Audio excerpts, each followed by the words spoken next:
सुप्रभात प्यारे बच्चों, मैं सारिका आज आपको महाभारत कथा का अगला पाठ 37वां अश्वत्थामा बताऊंगी। दुर्योधन पर जो कुछ बीती थी उसका हाल सुनकर अश्वत्थामा बहुत क्षुब्ध हो उठा था।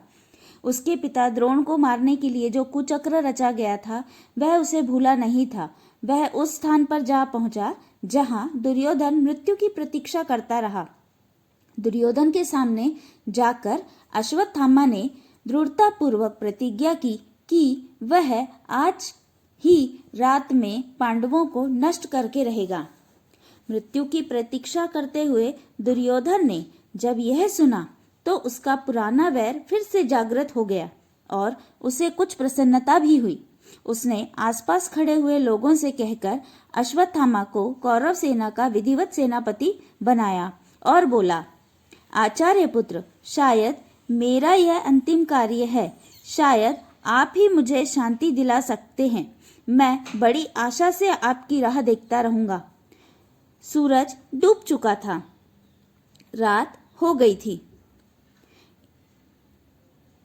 एक बड़े से बरगद के पेड़ के नीचे अश्वत्थामा, कृपाचार्य और कृतवर्मा रात बिताने की गरज से ठहरे थे। कृप और कृत बहुत थके हुए थे, इसीलिए दोनों वहीं पड़े पड़े सो गए। लेकिन अश्वत्थामा को नींद नहीं आई। अश्वत्थामा सोचने लगा, मैं इन पांडवों और पिताजी की हत्या करने वाले दुष्टद्युम्न को उनके संगी साथियों समेत एक साथ ही क्यों न मार डालूं।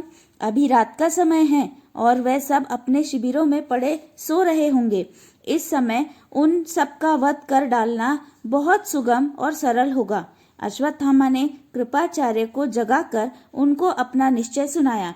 अश्वत्थामा की ये बात सुनकर कृपाचार्य व्यथित हो गए।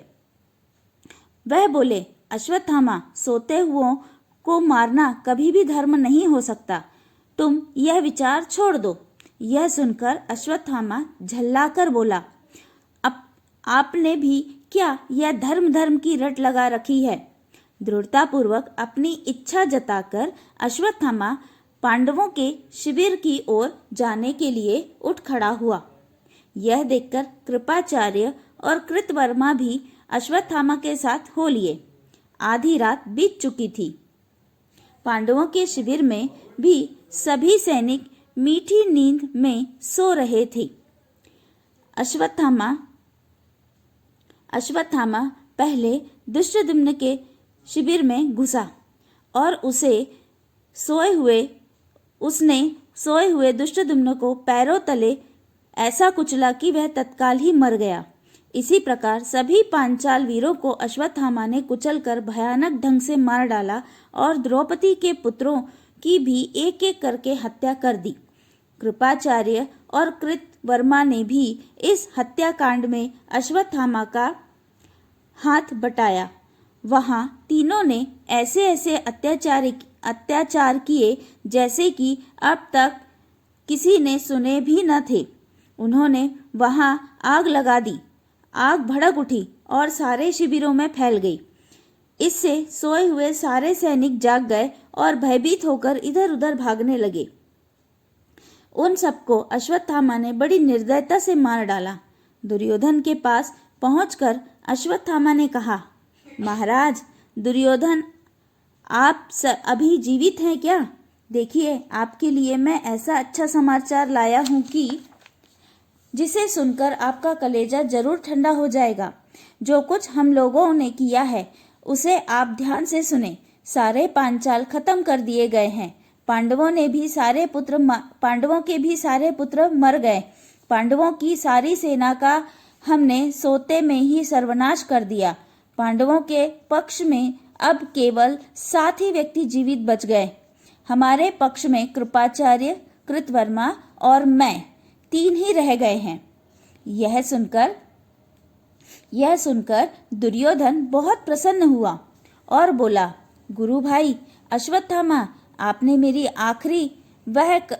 लिए आखिरी काम किया है जो ना भीष्म पितामह से हुआ और ना ही किसी महावीर कर्ण से। इतना कहकर दुर्योधन ने अपने प्राण त्याग दिए। द्रौपदी की दयनीय अवस्था की क्या कहे। युधिष्ठिर के पास आकर वह कातर स्वर में पुकार उठी, क्या इस पापी अश्वत्थामा से बदला लेने वाला हमारे यहाँ कोई नहीं रहा? शोक विहल द्रौपदी की हालत देखकर पांचों पांडव अश्वत्थामा की खोज में निकले। ढूंढते ढूंढते आखिर उन्होंने गंगा नदी के तट पर छिपे हुए अश्वत्थामा का पता लगा ही लिया। अश्वत्थामा और भीमसेन में युद्ध भी छिड़ गया, लेकिन अंत में अश्वत्थामा हार गया। पांडव वंश का नामो निशान तक मिट गया होता, लेकिन उत्तरा के गर्भ की रक्षा हो गई। समय पर उत्तरा ने परीक्षित को जन्म दिया। यही परीक्षित पांडवों के वंश का एकमात्र चिन्ह रह गया था। हस्तिनापुर का सारा नगर निसहाय स्त्रियों और अनाथ बच्चों के रोने कलपने के हृदय विदारक शब्दों से गूंज उठा था। युद्ध समाप्त होने का समाचार पाकर हजारों निसहाय स्त्रियों को लेकर वृद्ध महाराज धृतराष्ट्र कुरुक्षेत्र की समर भूमि में गए, जहां एक ही वंश के बंधु बांधवों ने एक दूसरे से भयानक युद्ध करके अपने ही कुल का सर्वनाश कर डाला था। धृतराष्ट्र ने बीती बातों का स्मरण करते हुए बहुत विलाप किया। इस प्रकार हमने हमारा अगला पाठ अश्वत्थामा के बारे में देखा। धन्यवाद।